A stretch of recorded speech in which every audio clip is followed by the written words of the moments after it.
Hello students, this is our third lecture of chapter Crisis of Democratic Order। पिछले part में हमने पढ़ा था कि किस तरह जो हमारे कांग्रेस पार्टी में श्रीमती इंदिरा गांधी जी ने जो इमरजेंसी लोगों पे इम्पोज की थी उसके कॉन्सिक्वेंसेस क्या थे, और उन कॉन्सिक्वेंसेस में हमने देखा है कि प्रेस का जो था फ्रीडम को ख़त्म कर दिया गया था, फंडामेंटल राइट्स को कैंसिल कर दिया गया था।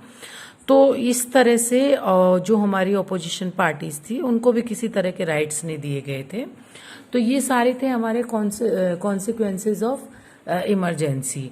अब इस चैप्टर में हम पढ़ेंगे controversies regarding emergency. After emergency N investigation was done by Shah commission. It found that in some areas access restrictions were implied during emergency. The government argued that in a democracy, the opposition parties must allow the election ruling party to govern according to its policies.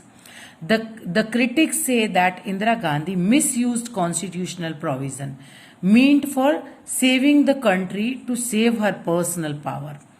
The Shah Commission estimated that nearly 1 lakh people were arrested under preventive detention laws. Apart from the arrest of political workers and the restrictions on the press, the emergency directly affected lives of the common people in many cases.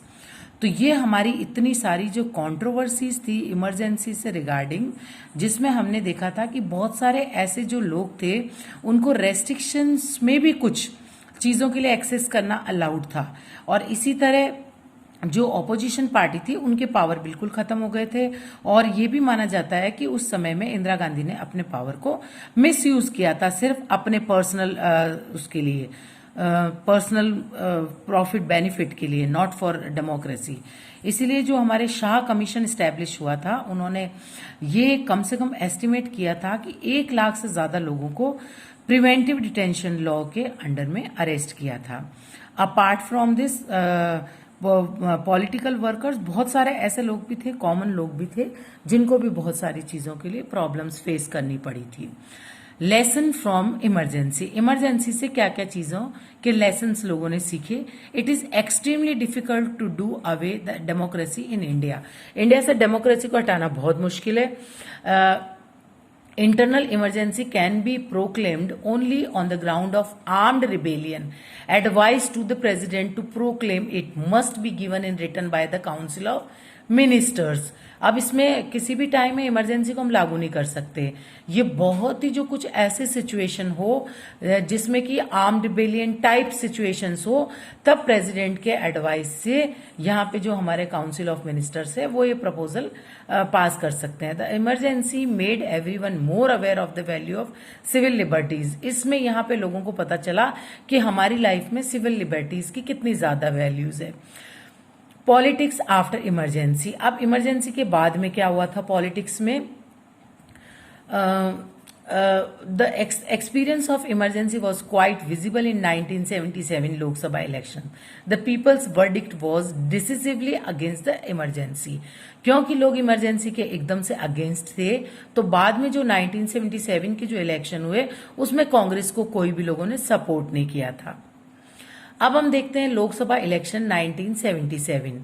The Janata party made this election into a referendum on the emergency. अब जनता party ने अपना issue बना लिया, उन्होंने referendum लिया लोगों से कि इमरजेंसी उनको किस तरह से लगी थी। तो यहाँ पे इमरजेंसी को किन्हीं भी लोगों ने पसंद नहीं किया था। For the first time since independence the Congress party was defeated in the Lok Sabha election. अब यहाँ कांग्रेस पार्टी डिफीट हुई थी लोकसभा इलेक्शन में यहाँ पे 1977 में, because people were very much annoyed from the decision of emergency. The Congress could win only 154 seats in the Lok Sabha election. The Janata Party and its allies won 330 out of 542 seats in the Lok Sabha. Janata Party itself won 295 seats and thus enjoyed a clear majority. Thank you children. This was all about for today's lecture. Thank you.